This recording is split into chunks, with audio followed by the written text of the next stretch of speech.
Assalamualaikum and a very good morning to all of you. Welcome to Rise and Shine only on 365 News with me Nadia Khan and Suhaib Hassan. जी कैसे हैं आप लोग? ठीक ठाक हैं? बस हम थोड़ा सा बिजी ज़्यादा चल रहे हैं आजकल। बजट आ रहा है और बजट के डॉक्यूमेंट्स ही डॉक्यूमेंट्स हैं, बस ऑन पेपर्स ही सारी सूरत हाल है। ऑन ग्राउंड कोई सूरत हाल नज़र नहीं आ रही। एकदम हैरानी होती है देख के पेपर कि यार अच्छा ये ऐसे हो गया था, तो ये यार ये नज़र तो नहीं आ रहा कहीं। हाँ, और अब पता चल रहा है पूरे साल हमने अच्छी अच्छी खबरें ही सुनी वैसे मईशत को लेके, लेकिन ये कि अब जब फैक्ट्स एंड फिगर्स सामने आ रहे हैं कि हमारी कारकर्दगी कैसे रही पिछले साल, तो आप हैरान हो जाते हैं कि भाई हम ऐसे ही खुश हो रहे थे, ये तो कुछ और बता रही है रिपोर्ट। जो है ना हमने बिल्कुल मीट नहीं किया, खैर उसकी हम बात करेंगे, लेकिन सबसे पहले हम ये आपको बताना चाहेंगे इंतहाई अफसोसनाक खबर है और हमारे जवान जाम शहादत नोश करते हैं। हमने देखा है मुल्क पर कुर्बान होते हैं, तो आज़ाद कश्मीर में भी MI-17 हेलीकॉप्टर हादसा हुआ और इस हादसे के दौरान पाक फ़ौज के 2 पायलट समेत 21 जवानों ने जाम शहादत नोश किया है। शोहदा में कर्नल अमजद लतीफ़ हैं और इसके साथ साथ मेजर हाफिज़ माजिद हैं और मजमूई तौर पर 19 दीगर जवान भी हैं। इसके अलावा मेजर उस्मान इस हादसे में शहीद हुए हैं। ये सानहा दिफाए वतन की ड्यूटी के दौरान पेश आया है, जिसने पूरी कौम को गमज़दा किया है। शोहदा की कुर्बानी को खिराज अक़ीदत पेश करते हैं हम, और वतन की सरहदों का दिफा करते हुए, दुश्मन से लड़ते हुए जो फ़ौजी जवान जाम शहादत नोश करते हैं वो हमारे सर का ताज है और हमेशा ये कौम उनको याद करती रहेगी। जी जी जी, तो ये बड़ा इंतहाई अफसोसनाक है और ये रियलाइजेशन नादिया होनी चाहिए हम लोगों में भी कि कितना मुश्किल वो काम कर रहे हैं इसमें, जाने दे रहे हैं। बिल्कुल, और तनकीद कर देना, कुछ कह देना कितना आसान है। उनकी ज़िंदगी के कुछ दिन भी आप जी के, उनकी फैमिलीज़, क्या बड़ा उनका दिल है। और रोज़ ऐसे ही जो है फ़ौजी की जो बीवी है, फैमिली है, रोज़ उनको ऐसे अलविदा करते हैं कि शायद ये आखिरी मुलाकात है। तो वाकई दिल से तो खैर हम सलाम पेश करते हैं और उनके ख़ानदान के गम में हम बराबर के शरीक हैं। अच्छा, अब हमने शो पर कुछ मज़ीद भी बात करनी है, बजट की बात करनी है। जैसे आपने आगाज़ ही किया कि भाई जो आपने टारगेट्स देखे वो मीट नहीं हमने किया। जी बिल्कुल। तो खैर और अभी बजट अनाउंस नहीं हुआ फाइनल, लेकिन अभी ये है अभी ये कि अभी देख रहे हैं कि जी कारकर्दगी कैसे थी, कहाँ कहाँ जो हमने तरक्की की है, कहाँ कहाँ तरक्की नहीं की, और रिपोर्ट कुछ अच्छी नहीं है। हाँ देखिए, वो टारगेट्स के बारे में तो मैं मोटी मोटी चीज़ें बता दूँ आपको। GDP का टारगेट आपने मीट नहीं किया है, ठीक है। आपने एक्सपोर्ट्स का टारगेट का लेटर ऑन आके आपकी थोड़ी सी एक्सपोर्ट्स बढ़ी हैं और वो बैलेंस ऑफ ट्रेड और पेमेंट। फिर आपने जो वेलफेयर के काम होते हैं, एजुकेशन के लिए जो आपने सोचा था वहाँ तक आप नहीं पहुँच सके। हेल्थ सेक्टर में आपके जो आदाब थे वो अचीव नहीं कर सके हैं। तो आप टैक्स के आदाब जो हैं वो अचीव नहीं कर सके आप डेवलपमेंट के आदाब अचीव नहीं कर सके। आप इंडस्ट्री को कितना लगाना है वो आदाब, तो तकरीबन सारे ही आदाब। और जब आगे ये ट्रांसमिशन बढ़ेगी और कल भी हम बात करेंगे, परसों भी, तो डिटेल में बताएंगे क्या कुछ होता है। पूरा साल ये बात नहीं की जाती, पूरा साल नहीं बताया जाता कि मिड टर्म रिपोर्ट ही आ जाती है, क्वार्टर रिपोर्ट आती है, कोई रिपोर्ट नहीं आती, हमें आखिर में ही पता चलता है। और इसको बताना बुरा इसलिए भी शायद बेहतर है क्योंकि जब बजट में सख्त किस्म के टैक्सेस लगेंगे तो कहा जाएगा कि जी ये रिपोर्ट देख लें। तो ये कुछ अनफेयर सा लगता है, लेकिन रियलिटी है। बिल्कुल ऐसे ही। और टैक्स के जो अब टारगेट्स रखे गए हैं उसमें ये बताया जा रहा है कि इनडायरेक्ट टैक्सेशन उसमें इजाफा होगा। ये भी बताया जा रहा है कि सूबों के टैक्स जो हैं वो 1330 अरब रुपए सूबे जमा करेंगे। फिर सूबों का ज़रा बजट भी कट शॉर्ट किया जाएगा, वफाक को सपोर्ट करेंगे। ये बताया जा रहा है सूरत हाल ऐसी है कि सूबों को ज़रा कोऑपरेट करना पड़ेगा। तो आपको पता ही है कि चेयरमैन पीपल्स पार्टी बिलावल भुट्टो ज़रदारी हमेशा इस बात पर स्ट्रेस देते हैं कि भाई सूबाई खुद मुख्तारी मज़ीद ज़्यादा से ज़्यादा बढ़ाई जाए, सूबों के बजट मज़ीद ज़्यादा से ज़्यादा बढ़ाया जाए, ना कि उसको कट किया जाए। तो बजट क्या खबर लेकर आ रहा है और कैसे हम ये टैक्स के आदाब, ये रेमिटेंसेस कैसे बढ़ाई जाएंगी, और रेवेन्यू, और ये सारा मसला खर्चे और रेवेन्यू का ही है ना। जी बिल्कुल। बाकी क्या है अगर मोटे बात की जाए। और इस दफ़ा तो फेडरल गवर्नमेंट बहुत ही लगता है कि मुसीबत में है, क्योंकि बजट्स का जो बजट प्रोविंशियल गवर्नमेंट्स का है वो भी कम किया जा रहा है। उसके अलावा ये भी एक अनाउंसमेंट थी कि डेवलपमेंट जो प्रोजेक्ट है इस साल अब कोई नहीं अनाउंस किया जाएगा, जो कि बेहतर भी है क्योंकि पहले जो ज़रूरी चीज़ें हैं उनको मैनेज कर लिया जाए, उसके बाद फिर तरक्की आती जो प्रोजेक्ट्स हैं उनको अनाउंस किया जाए। Make sense. बिल्कुल ऐसे। लेकिन अगर आप डेवलपमेंट नहीं करेंगे और इन्वेस्ट नहीं करेंगे, खर्चा नहीं करेंगे, तो फिर आपकी इकोनॉमी कैसे आगे बढ़ेगी, फिर आपकी ग्रोथ कैसे होगी? क्योंकि ग्रोथ का जो टारगेट है वो भी आपने मीट नहीं किया है। तो जब ग्रोथ नहीं होगी तो लोगों की जेब में पैसा नहीं आएगा, जब पैसा नहीं आएगा लोगों की जेब में तो फिर आप टैक्स कैसे कलेक्ट करेंगे? जिनसे टैक्स ऑलरेडी लिया जा रहा है उनसे आप कितना टैक्स ले लेंगे? फिर टैक्स नेट में इजाफे की बात है जी। और वही बात है, लोगों से टैक्स निकलवाना। बहुत सारे लोग चोरियां करते हैं, मास्टर हैं इस चीज़ के, उनके एडवाइजर्स बड़े मास्टर हैं, तो वो चोरियां अगर रुक जाएं, और जो कि मैं देखती हूँ हर साल गवर्नमेंट है वो बड़ी सख्तियां करती भी हैं, और फिर भी कहीं ना कहीं से स्लिप हो जाते हैं, और ये जो हम सैलरी वाले लोग होते हैं ये जो हैं ये हमेशा पिसते हैं, यही जाल में फंसते हैं। और वो इनफ नहीं है टैक्स जो कलेक्ट किया जाता है कि उससे सारा जो है मुल्क को आसानी से चलाया जा सके। अच्छा, तो इसके लिए ये भी कहा जा रहा है उनको नादिया कि पकड़ना जो टैक्स नेट पे इजाफे की जब बात की तो छोटे दुकानदार इससे बहुत ज़्यादा बचते हैं, ये भी एक हकीकत है। और जब भी आप छोटे दुकानदारों की बात करते हैं तो आप ये समझते हैं कि यार एक्सप्लॉइट किया जा रहा है, छोटे दुकानदारों कमा क्या रहे हैं। देखें तो ये तो तब पता चलेगा ना कि कमा क्या रहे हैं वो, जब वो उनकी इनकम को रिकॉर्ड किया जाएगा और उस इनकम के मुताबिक टैक्स लिया जाएगा। तो वो इस बात को तस्लीम ही नहीं करते हैं, वो आना ही नहीं चाहते टैक्स नेट में। तो उसके लिए छोटे दुकानदारों के लिए फिक्स टैक्स का मंसूबा लाया जा रहा है कि आपकी अर्निंग जितनी भी है लेकिन एक फिक्स टैक्स है जो आपको देना, ताकि मोटिवेट तो हो ना एटलीस्ट टैक्स नेट में आए तो सही। नहीं होगा उसके ऊपर कोई टैक्स नहीं होगा, उसके ऊपर फिर नहीं होगा, एक फिक्स टैक्स लगाया जाएगा ताकि वो टैक्स नेट में आए, टैक्स रिटर्न जमा कराएं, पता चले कि उनकी अर्निंग क्या चल रही है। ठीक है ना। अब तो ये है कि पर्ची सिस्टम चल रहा है यहाँ पर आधे से ज़्यादा जो दुकानदार हैं वो पर्ची सिस्टम पे चल रहे हैं, वो आपको कंप्यूटराइज्ड रिसीट दे ही नहीं रहे हैं, कच्ची रसीद पे काम हो रहा है, काम चल रहा है। अच्छा, हमारे गेस्ट से भी हम बात करेंगे, टैक्स से रिलेटेड बहुत सारे सवाल हैं, हमने भी टैक्स जमा कराना है, आपने भी कराना है, और ये हमारा फ़र्ज़ है। जी साहब हैं हमारे साथ और प्रेसिडेंट हैं कराची टैक्स बार एसोसिएशन के। बहुत शुक्रिया महमूद साहब, आपने वक्त दिया हमें, और इस वक्त तो आपका वक्त बड़ा इंतहाई कीमती है, सभी आपसे रब्ता कर रहे होते हैं, तो खैर आपने हमें वक्त दिया थोड़ा सा। कैसे है, ठीक ठाक है? जी अस्सलाम वालेकुम, बहुत बहुत शुक्रिया आप दोनों का for inviting me over this call. जी मैं अभी ज्वाइन करने से पहले थोड़ा तबसरा आप लोगों का सुन ही रहा था, और मेरे ख्याल से आपने सारी जो अहम बातें हैं उन पे वैसे ही इस पे आपने हाईलाइट कर दी कि इस वक्त बजट क्या आ रहा है ये तो हम कुछ कह नहीं सकते, प्रेडिक्ट नहीं कर सकते, बट हम सबकी एक्सपेक्टेशन गवर्नमेंट से हर गुजरते साल के साथ इसलिए बढ़ती जा रही है कि अगर आप पिछले 3-5 साल का तयन करें तो हर साल जो लोग ऑलरेडी टैक्स नेट में मौजूद हैं, चाहे वो इंडिविजुअल तबका हो, चाहे वो सैलरीड क्लास हो, चाहे वो कॉर्पोरेट्स हों, जो ऑलरेडी टैक्स नेट के अंदर मौजूद है, जो ऑलरेडी कंट्रीब्यूट कर रहा है टुवर्ड्स द रेवेन्यू, उन्हीं पे हम टैक्स रेट बढ़ाए चले जा रहे हैं। बिल्कुल। May be for the reason कि they are easily approachable, but if you recall आज से कोई 10 साल पहले हमने 2 कास्ट सिस्टम इंट्रोड्यूस कर दिया था for filers and non filers. That was from a particular objective to capture the non-filers and to identify them and bring them into the tax net. But अगर down the line अब 12 साल हो गए इस introduction को, इस पे हम सबका सवाल है, बार का भी सवाल है और आप सबका भी सवाल है कि जो लोग ऑलरेडी नेट में नहीं है उसके खिलाफ गवर्नमेंट ने क्या काम किया। बिल्कुल। और उसके ऊपर क्या क्या विजिबिलिटी है आम आवाम की कि उनको किस तरह से पता लगेगा कि पहले इतने, मैं आपको बताऊं 2014 में जब ये इंट्रोडक्शन हुई थी फाइलर नॉन फाइलर की, उस वक्त 1 मिलियन के आसपास टैक्स फाइलर्स थे। सही है। आज डाउन द लाइन 12 साल के बाद भी हम 7 मिलियन पे पहुंचे हैं, और उस 7 मिलियन के अंदर भी अगर हम इसकी क्वालिटेटिव एनालिसिस करें तो उसके अंदर भी तमाम लोग कॉन्ट्रीब्यूटरी नहीं है, they are just filer for the reason for becoming a filer, they are not contributing to the tax revenue. तो ये गवर्नमेंट से सवाल आपका डेटा क्या बताता है सर, ये 7 मिलियन से, यानी आपने देखा होगा ना, सर्वे किया होगा, लोग बिजनेस करते हैं, सैलरी कर, कितने लोग होने चाहिए टैक्स नेट में अगर वैसे सिस्टम ठीक हो तो?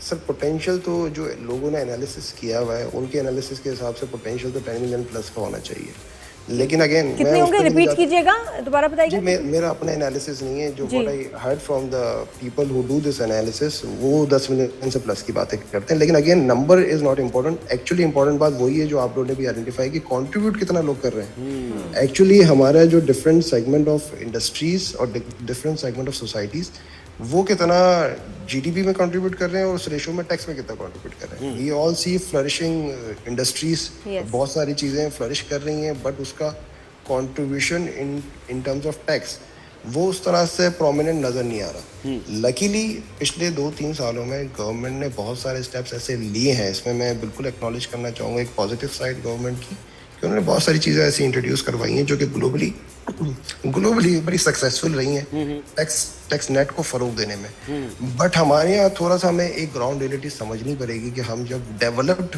कंट्रीज़ की चीज़ों को बोरो करते हैं, हमारे यहाँ एक कल्चरली भी टैक्स कल्चर उस तरह से अभी मैच्योर नहीं हुआ। नहीं तो ये महमूद साहब ये मुझे समझ नहीं आता, दुनिया देखिए ना, ये कल्चर है ना ये कोई मतलब कोई फैशन है, क्या है, टैक्स देना है और उससे कोई बचे क्यों? बाहर तो कोई नहीं बचता, सिस्टम ऐसा है कि कोई बच ही नहीं सकता टैक्स लिए बगैर। हमारे यहाँ इतने सालों से अभी भी टैक्स बाय चॉइस दिया जा रहा है।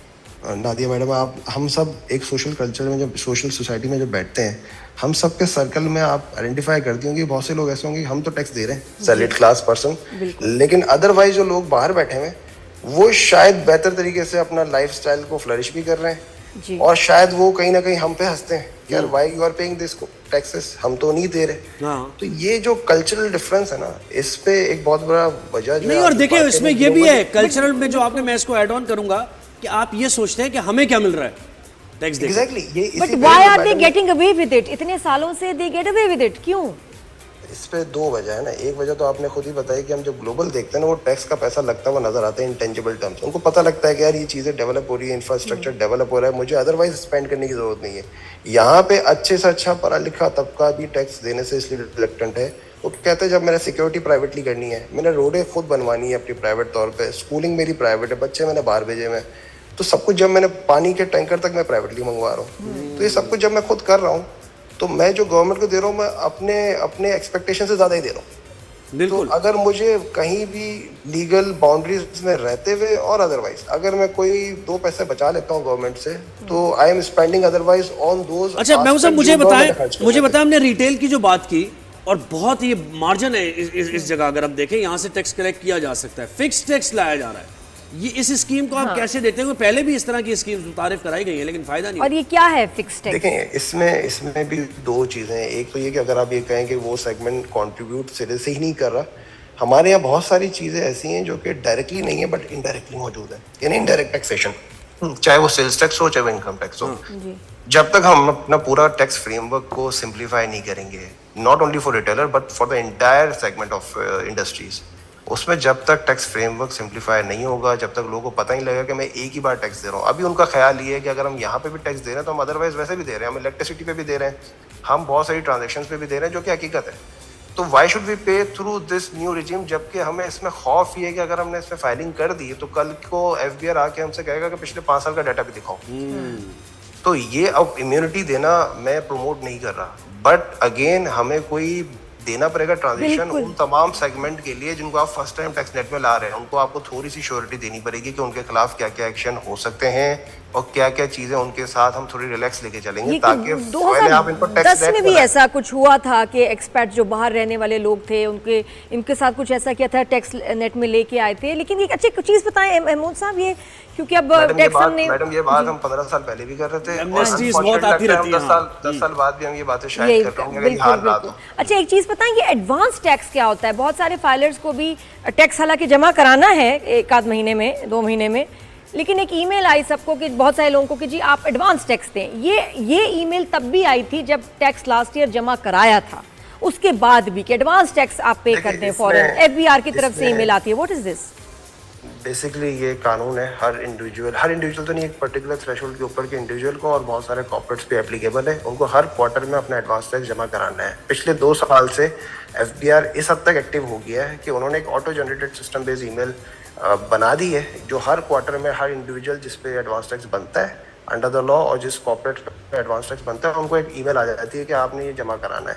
उसमें अक्सर ये होता है कि लोग जमा करा के बैठे होते हैं लेकिन सिस्टम को नहीं पता होता, सिस्टम अपना एक इंटीमेशन भेजता है। लेकिन उनको पता, अभी तो उन्होंने कमाना है ना इस साल, तो पहले जब हम क्यों जो है टैक्स दे रहे हैं, ये बात समझ नहीं आती कि पहले टैक्स क्यों लिया जा रहा है, आगे तो होगा, और कितना देना चाहिए उसमें अमाउंट भी मेंशन नहीं।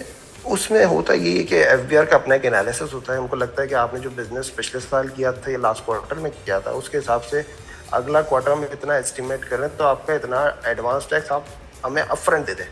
बाद में जब आप कमाएंगे और उसके बाद आप अपना रिटर्न दाखिल करेंगे, उसमें जो भी आपका प्रॉफिट बनेंगे उसमें आप ये एडजस्टमेंट ले लीजिए, एडजस्टमेंट हो जाएगी। अब ये लेकिन ये देखें, आज इसको हम क्रिटिसाइज इसलिए नहीं कर सकते क्योंकि ये कानून का पार्ट है। जी। अभी तो हम उसको क्रिटिसाइज करें जो कानून का पार्ट होते हुए भी इम्प्लीमेंट नहीं हो पा रहा। एस्टिमेशंस पे है ये, सही कह रहा है। मुझे एक और बड़ा ये भी सवाल करना है, ये टारगेट रखा है इनडायरेक्ट टैक्सेस का 9,837 अरब रुपए, ये क्या कहाँ से होंगे? इनडायरेक्ट टैक्सेस कौन से हैं ये?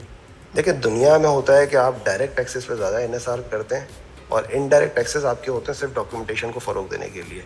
हमारे यहाँ चूंकि अच्छा, on the other hand indirect taxation collection के लिए इजी है, तो गवर्नमेंट का पूरा इन्हिसार अब वक्त के साथ साथ हर गुजरते साल के साथ जो रेशो है वो इतना डिस्टर्ब होता जा रहा है कि हम इंडायरेक्ट टैक्सेशन पे ज़्यादा इन्हिसार करने लगे हैं क्योंकि it is easy to collect. यानी कैसे इनडायरेक्ट कैसे कलेक्ट होता है, मुझे थोड़ा लोग फॉर एग्जांपल अगर मैं सादा अल्फाजों में बात करूं, जो सेल्स टैक्स आप जितनी भी प्रोडक्ट्स मार्केट से परचेज करते हैं उस पर अगर सेल्स टैक्स लगा हुआ है तो जो मैन्युफैक्चरर है वो आपको सेल्स टैक्स लगाता है और सेल्स टैक्स आपसे कलेक्ट करके गवर्नमेंट को जमा करा देता है। डायरेक्ट टैक्स वो होता है जो आप सैलरी पे खुद ही अपनी इनकम में डायरेक्टली खुद ही गवर्नमेंट को जमा कराता है। तो बहुत बेसिक सी एग्जाम्पल के तौर पे मैं समझाने के लिए बता रहा हूँ कि जो आपकी डायरेक्टली इनकम से कंप्यूट होकर जमा हो रहा है वो डायरेक्ट टैक्स है, और अगर कोई third party through a transaction आपसे टैक्स कलेक्ट करके गवर्नमेंट को जमा करवा रही है जो उसका अपना टैक्स नहीं है बल्कि आपका टैक्स लेके जमा करा रही है, वो इनडायरेक्ट टैक्स है। यानी अगर हम मिठाई की दुकान पे 1 किलो मिठाई अब लेंगे तो हमें अगर 600 रुपये हम टैक्स पे करते हैं तो 800 रुपये पे करना पड़ेगा उसको। फर्क ये है सर, इसमें फर्क ये है कि अगर कोई बिलियनर है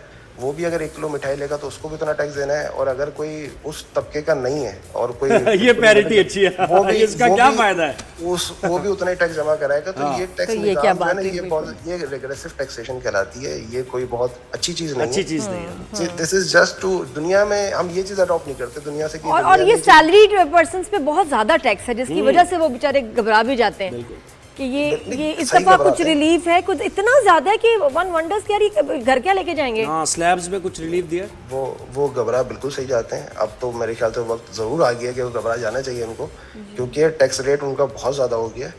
और क्या चल रहा है अभी इस वक्त महमूद साहब, क्या है? हम तो अभी इस वक्त हमने तो काफ़ी लिखा भी है इनको कि टैक्स रेट को इसको रिलैक्स किया जाए, क्योंकि ऑलरेडी ये 35 और 45% पे चला गया इंडिविजुअल का टैक्सेशन। सरचार्ज के ऊपर अलग है, सुपर टैक्स के ऊपर अलग है, फिर इनडायरेक्ट टैक्सेशन अलग है। तो ले दे के वो अगर 40% घर लेके जा रहा है, टेक होम कर रहा है 50%, उसमें क्या सेविंग करेगा, उसमें से क्या कंजम्पशन करेगा जी। और फिर इसका काउंटर इफेक्ट क्या है कि आप अगर स्पेंडिंग पावर किसी की छीन लेते हैं तो जो मार्केट में इंडस्ट्री बैठी हुई है उस पे भी तो आपकी उनके भी तो रेवेन्यू सफर होते हैं। आपके पास पैसा होगा नहीं खर्च करने के लिए, तो फिर बिकेगा क्या? जब बिकेगा नहीं तो गवर्नमेंट उसमें क्या रेवेन्यू अर्न करेगी? तो ये देखें इस वक्त पाकिस्तान में बिल्कुल ऐसे। बहुत शुक्रिया जी, थैंक यू सो मच। होता रहेगा आपसे। तो ये है सूरत हाल सारी के इनसे तो रोज ही राब्ता होना चाहिए। इतने लोग जानना चाहते हैं भाई हमारे टैक्स के मामला में क्या करें, तो बताते रहेंगे हम आपको शो में। अभी ब्रेक लीजिए, ब्रेक के बाद वापस आएंगे बहुत ही जल्दी। Stay with us, watching good morning.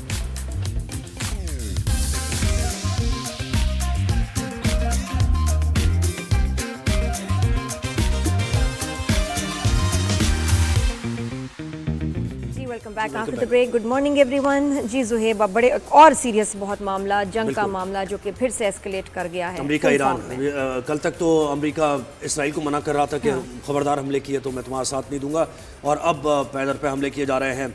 अमेरिकी जो अथॉरिटीज़ हैं उनके मुताबिक ईरान के डिफेंस सिस्टम को निशाना बनाया, सर्वेलेंस सिस्टम को निशाना बनाया, कम्युनिकेशन को निशाना बनाया, और अमेरिका ईरान पर इल्ज़ामात लगा रहा है कि एग्रेशन दिखा रहा है ईरान, और ईरान अमेरिका को कह रहा है कि ईरान के मुख्तलिफ शहरों पर, अच्छा जो शहर हैं उनमें उनका दारुल हुकूमत भी है तेहरान पर भी हमले किए हैं। लेकिन वेबसाइट्स ये कह रही है, अमेरिकी वेबसाइट्स के इस बात का ख्याल रखा गया है कि जानी नुकसान ना हो। ये एक मैसेजिंग है, नुकसान तो बहुत है ना, नुकसान तो। और फिर ये क्या पानी पीने वाली फैसिलिटीज़ को निशाना बना रहे हैं, तो क्या उससे जो है लोगों की जान को खतरा नहीं होगा?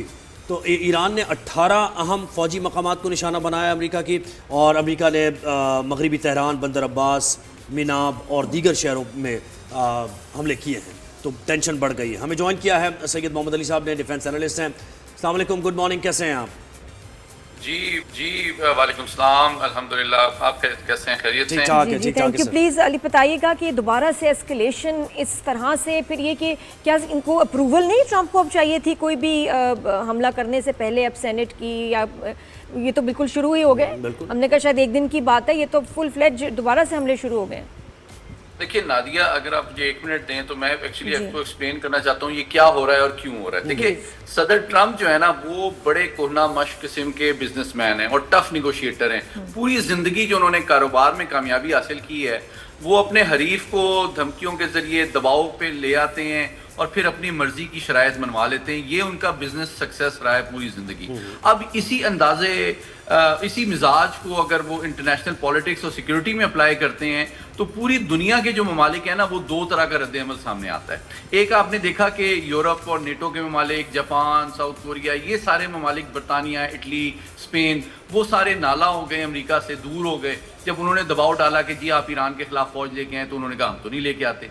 फिर भारत जैसे ममालिक हैं, उन पर भी वो दबाव डालते हैं तो भारत भी इधर उधर देखने लगता है। लेकिन दूसरी कुछ ऐसे ममालिक हैं जिनमें ईरान सर फहरिस्त है कि जब आप उनको धमकाते हैं, उन पर जहरियत करते हैं, दबाव डालते हैं, तो बजाय कि वो उनकी बात माने, उनका रवैया ज्यादा सख्त हो जाता है पहले से। बिल्कुल। तो ये चीज मुझे लगता है कि वो ईरान का जो मिजाज है, कौमी मिजाज, उसको शायद सही रीड नहीं कर रहे हैं, कि बजाय ये कि वो मजीद दबाव डालें, मजीद जाहिरियत करें, मजीद धमकियां दें, और जिससे ये भी साबित होता है नादिया कि आप देखें पिछले चंद दिनों में इन्होंने मीडिया से जो बात की और जिस अंदाज के वो ट्वीट कर रहे हैं, यूं लगता है उन पर बहुत ज्यादा नफसियाती दबाव है और वो फ्रस्ट्रेशन का इजहार कर रहे हैं कि ईरान फौरी तौर पे उनकी तवक्कुआत पे पूरा नहीं उतर रहा।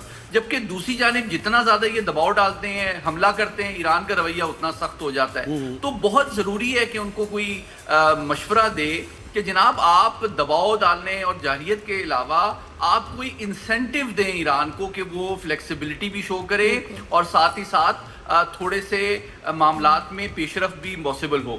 आप जितना दबाव डालते हैं, जितनी जारियत करते हैं, ईरान जो है उतना ज़्यादा अपना रवैया सख्त कर लेता है। और दूसरी जानिब ईरान की भी हिकमत अमली नादिया ये है कि वो चूंकि जानते हैं कि असल मकसद इनकी जो ट्रॉफी है वो ईरान के एटमी प्रोग्राम का खात्मा है, तो उससे वो तवज्जो हटाने के लिए लबनान के मामलात, आपना हरमज, माशी पाबंदियों को भी एजेंडे में शामिल करना चाहते हैं।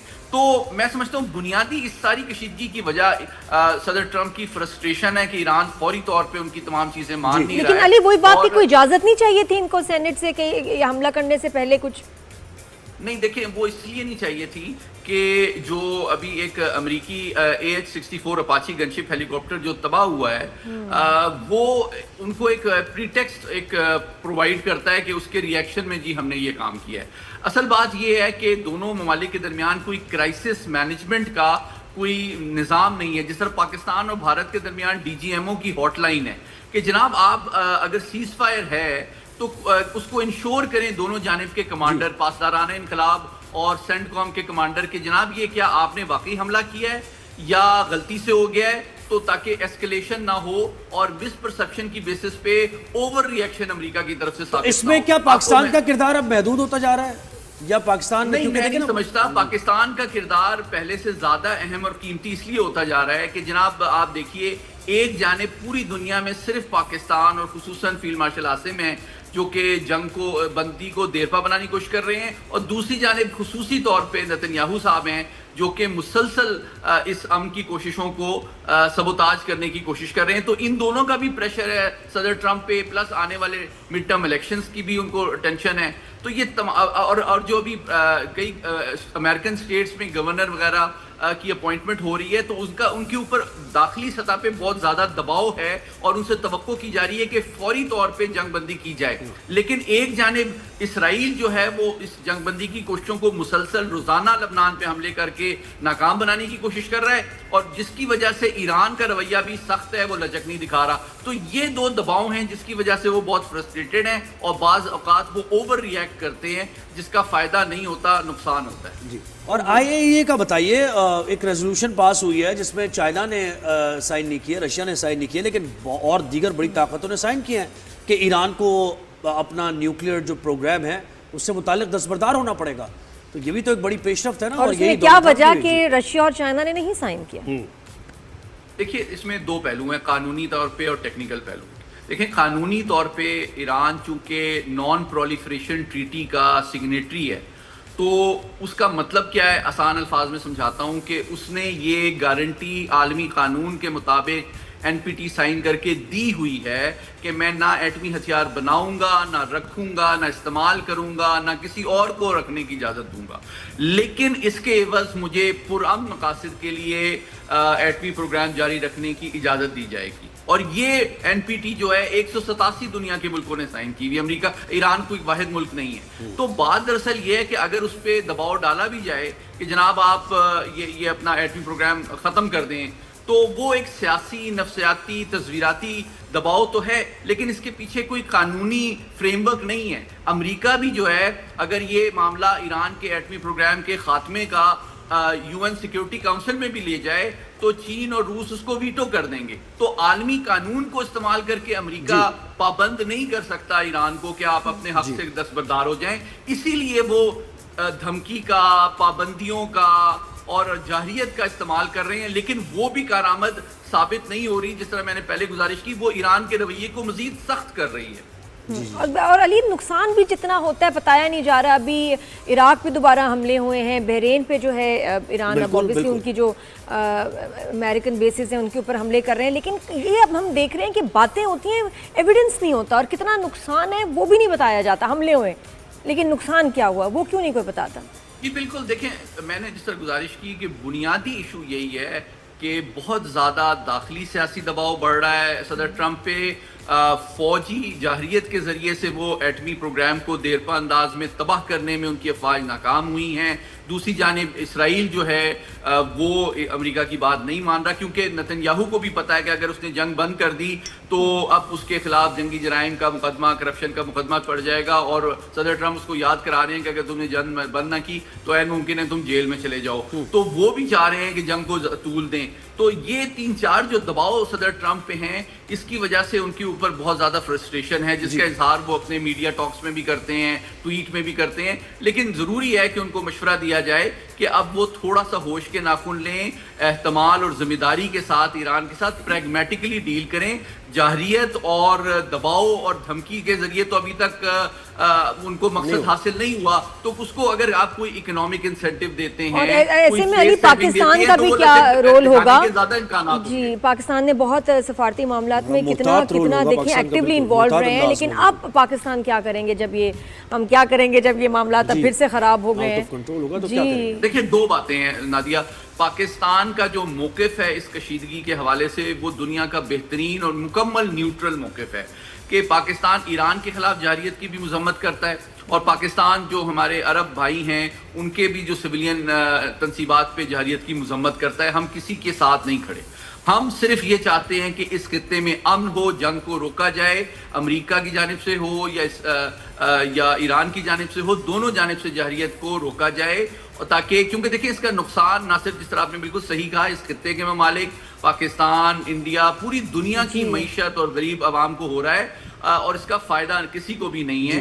तो बहुत ज़रूरी है कि हम जिम्मेदारी का सबूत दें इस मौके को, और अभी तक जितनी पेशरफ्त हुई है उसको ज़ाया ना होने दें, और एहतियात और जिम्मेदारी से इसको एक फैसला रिजॉल्व करने की तरफ हमारी जो एफर्ट्स होनी चाहिए। अच्छा, भारत इसमें बड़ा खामोश है इस कॉन्फ्लिक्ट में अभी तक, लेकिन कल की ये खबर है, बड़ी रिसेंट ये खबर है कि अमरीकी अफवाज ने अपना हॉर्मुज़ में भारतीय ऑयल टैंकर को फ़ज़ाई हमला करके नाकाम बनाया।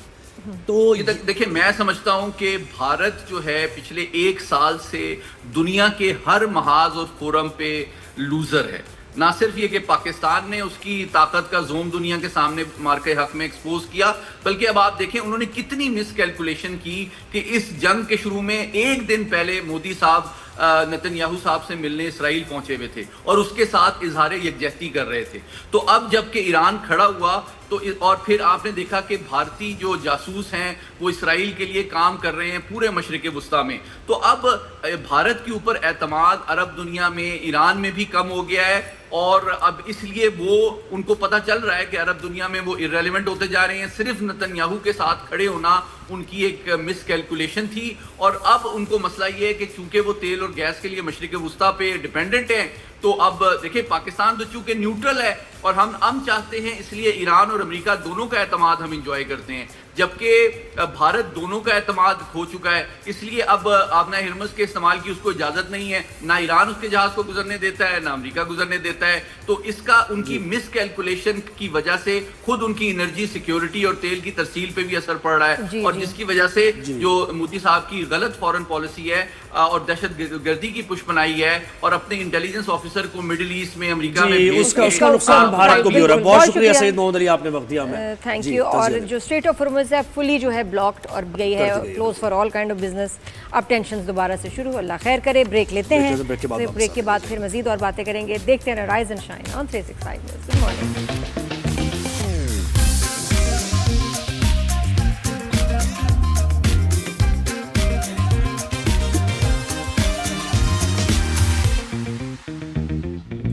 After the break. और ज़ुहैब, इंडिया अगर मीडिया देखो ना, इनका न्यूज़ मीडिया देखें तो हर एक के खिलाफ है। ट्रंप के खिलाफ है, ठीक है जी, पाकिस्तान के खिलाफ है, नेपाल के खिलाफ हैं, बांग्लादेश के खिलाफ हैं, ईरान के भी कोई खास फेवर में नहीं, हाँ इसराइल इनके भाई हैं, और अपने लोगों के भी खिलाफ है। हाँ चाइना के तो भी बहुत खिलाफ, तो हर एक के जब खिलाफ है तो रह क्या गया एंड में, आपके साथ कौन है? और फिर ये कि दूसरे जो मुल्क हैं उनका भी वो चाहते हैं कि फिर वो ट्रेड भी ना करें भारत के साथ, अगर इतने मसाइल हैं। अब नेपाल ने भी ऐसा एक्शन लिया है। गर्मियों का जब मौसम होता है तो आपकी इनकी एक्सपोर्ट चाहे पाकिस्तान हो, भारत, आम ओहो दुनिया भर में जाता है।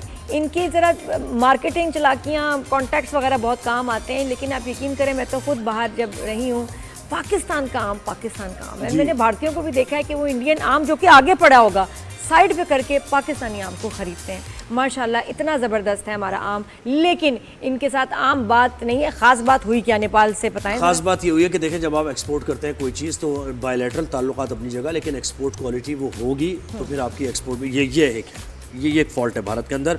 नेपाल ने भारतीय आमों पर पाबंदी लगा दी है, और एक तो वजह उसकी ये है कि वो अपनी ग्रो करदा प्रोडक्ट को बढ़ाना चाह रहे हैं, यानी अपने अंदर जो आम पैदा हो रहे हैं तो उनको वो ज़रा प्रमोट करना चाह रहे हैं। इसके साथ साथ दूसरी चीज़ ये है कि भारत के जब एक्सपोर्ट कर रहे हैं जो आम, उसमें केमिकल लगा हुआ है, पेस्टिसाइड्स इस्तेमाल की जा रही हैं, उसको प्रॉपर क्वारंटीन नहीं किया जा रहा, जैसे कार्बाइड से आम पकाए जाते हैं, ये कैफियत है। तो जब वो उस मैयार पर पूरा नहीं उतर रहा, केमिकल वाला आम है वो, पेस्टिसाइड्स का ज़्यादा इस्तेमाल किया जा रहा है, गैर मयारी पेस्टिसाइड्स का इस्तेमाल किया जा रहा है, तो वो मुज़र सेहत है उनके लिए। तो नेपाल ने बैन कर हमें नहीं चाहिए आपके नेपाल। अच्छा, और इसको जल्दी पकाने का मकसद क्या है? जल्दी इसलिए आम को पका रहे हैं कि इससे पहले पाकिस्तानी आम जो है मार्केट में आए, हम पहले अपना आम लें और हम लोग बेच लें, उनके बाद में इतना बिकना नहीं है। इस तरह जापान ने भी ये फैसला कर लिया है। जापान ने भी कहा है कि ज़रूरी टेस्टिंग नहीं हो रही है, क्वारंटीन पे जा रहा है आम, और उसकी क्वालिटी अच्छी नहीं है, पैकेजिंग अच्छी नहीं है, जिसकी वजह से जापान ने भी मना कर दिया। तो भारत का आम जो है अब इन मुल्कों में नहीं आएगा। जी, ये है ताज़ा खबर। के बाद वापस आएंगे, हम जरूर वापस पाकिस्तान के आम खाए ना, जबरदस्त। इस साल तो बहुत ही मजे के हैं। का चौसा। Welcome back after the break. Good morning everyone. तो ये जो मौसम है गर्मियों का, इसमें हो जाती हैं छुट्टियाँ, समर वेकेशन, और फैमिलीज जाती हैं घूमने फिरने। और बड़ा ट्रेंड था कुछ सालों में, तो हम देख रहे थे माशाल्लाह हमारे पाकिस्तान में भी अब बड़ी फैमिलीज़ बाय कार जा रही हैं, बाय एयर जा रही हैं, लेकिन नॉर्दर्न एरियाज़ को विज़िट कर रहे थे, सब बार बार विज़िट कर रहे थे। इस साल क्या होगा, इतनी महंगाई के बाद, हालात के बाद ये देखना, और मानसून से पहले जो छुट्टियां अपनी प्लीज़ कर लें, लेकिन बच्चों को ज़रूर लेके जाएं, पाकिस्तान अपना मुल्क दिखाएं। बहुत खूबसूरत है। बिल्कुल, टूरिज़्म ऐसा सेक्टर है कि बहुत ज़्यादा पोटेंशियल है इसमें, और हम पोटेंशियल से बहुत नीचे इससे कमा रहे हैं। हमारे यहाँ हेरिटेज देखें कितना है, कल्चरल जो एक्टिविटी होती है, इतना डाइवर्स है हमारा सारा कल्चर पूरे पाकिस्तान का। फिर अब कंट्री साइड आप चले जाएँ तो हसीन नज़ारे हैं। लोग कहते हैं कि स्विट्ज़रलैंड के क्या नज़ारे होंगे जो पाकिस्तान के अब कंट्री साइड के नज़ारे हैं, लेकिन हम इसको यूटिलाइज़ नहीं कर पा रहे। नादिया, ये आलमी सनत है और बड़ी सनत है, बहुत से ममालिक टूरिज़म पर डिपेंड करते हैं, लेकिन पाकिस्तान इस आलमी सनत का 0.05% से भी कम है टूरिज़्म की जो अर्निंग है हमारी। हालांकि देखने में इतना नहीं लगता। हम इतने लोग हमारे आसपास जा ही रहे होते हैं, स्कर्दू जा रहे हैं, गिलगित जा रहे हैं, हुंजा जा रहे हैं, नारायण काखान जा रहे हैं, इतनी सारी चॉइसेस हैं, इतने सारे रूट्स हैं। लेकिन देखिए, वहाँ फैसिलिटीज़ होनी चाहिए, इंफ्रास्ट्रक्चर बेहतर होना चाहिए, अमन अमान की सूरत हाल बेहतर होनी चाहिए, और बेसिक जो हॉस्पिटल और सफाई सुथराई, ये सारे इंतजाम होंगे तो आप फॉरेनर्स को अट्रैक्ट करेंगे। इसीलिए पाकिस्तान टूरिज़म अथॉरिटी इक़दाम करती है और बड़े इनिशिएटिव लिए जाते हैं, और वज़ीर आज़म मियां मोहम्मद शहबाज शरीफ ने भी कहा है कि हमारा मुल्क दुनिया में किसी भी मुल्क से पीछे नहीं है when it comes to tourism, तो इस पर इन्वेस्ट किया जाएगा। गुज़श्ता साल पाकिस्तान ने सयाहत से, टूरिज़म से $4 अरब कमाए हैं। ठीक है, अब आप अंदाज़ा कर लें कि 0.05% है $4 अरब जो हमने गुज़श्ता साल कमाए हैं।